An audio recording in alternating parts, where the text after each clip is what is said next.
So let's switch to the Notepad++ and start writing the code here.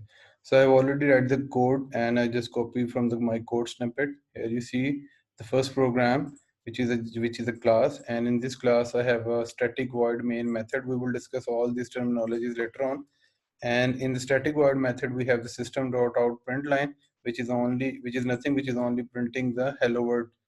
Okay, now save this program with the same class name, which is a first program.java. Now you see when I save this program with the Java, here I see the keywords.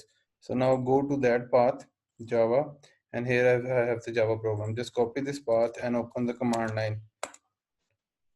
Go to this path. Now we have to compile the code, Java code to the bytecode. So for compiling the code, we have to invoke the Java compiler, which is Java C. And after Java C, we have to write the Java program name, which is first program.java. When I hit enter, it will compile and generate a .class file. Here you see it will compile and it has compiled, and here we have the Java class file. When we click this file, we see all the garbage things. Okay, now we have to run the program. For running the program, we just write the Java and then the program name, which is the first program. We don't need to write the extension with that program. Just hit enter, and here we see the hello world. In this program, you see the system.out.print outline. We have the hello world. Okay, now we'll do the same thing in the Eclipse IDE. So later on, we will be using the Eclipse IDE. So just double click on Eclipse IDE. It will, first of all, it will ask you for workspace. You can save your workspace, whatever folder you want. Then click on the launch, and it will launching your Eclipse IDE. In the Eclipse IDE, now you will write the first program. So just wait to open the Eclipse IDE. Okay. So now when you open the Eclipse IDE, it will show you firstly the welcome screen. So now this is the interface of Eclipse IDE. So you just need to go to the file, click on new, and then create a Java project. Just name it as whatever you want. I just name it test and hit finish. And you see in the program structure, we have a Java source libraries, and in the Java source libraries we have the source file. So now let's right click on this new, and we have to create a package. So what is package? We will see this in later action, but just wanted to tell you the package is just like a collection of classes of same type, or you can say it is a namespace for that classes. So I'm writing the com.training.java. So this is the you can say the way, or we can write the Java package name and hit finish. And in this package, we have to create a Java class.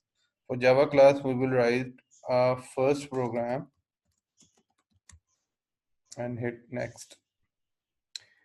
Here you see it will create a public class for first program, and you can even copy the same program from here and paste the class over here.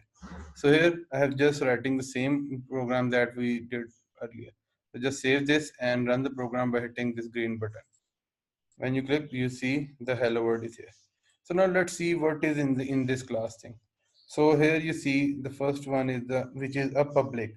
A public is a static. You can say that it is a keyword or it is access modifier. And then we have a class which is which is used to declare a class in Java. And then we have a static keyword. Static keyword, if we declare any method as a static, it is known as a static method. And the core Java advantage of static method is that there is no need to create an object to invoke that static method. The main method is executed by the JVM, so it does not require to create any object to invoke the main method. So it saves memory. So then we have a void. Void is return type of method. It means it does not return any value. Then we have a main method. Main represent the starting part of the program. And then we have string arguments. The array of string arguments represent the actually it represent the command line argument. We will learn it later on. And then we have the system.out.println, and this statement is used for the printing anything in the screen. And here we are printing the hello world. So guys, this is what we have in this tutorial. So we will see you in the next video. Take care. Bye.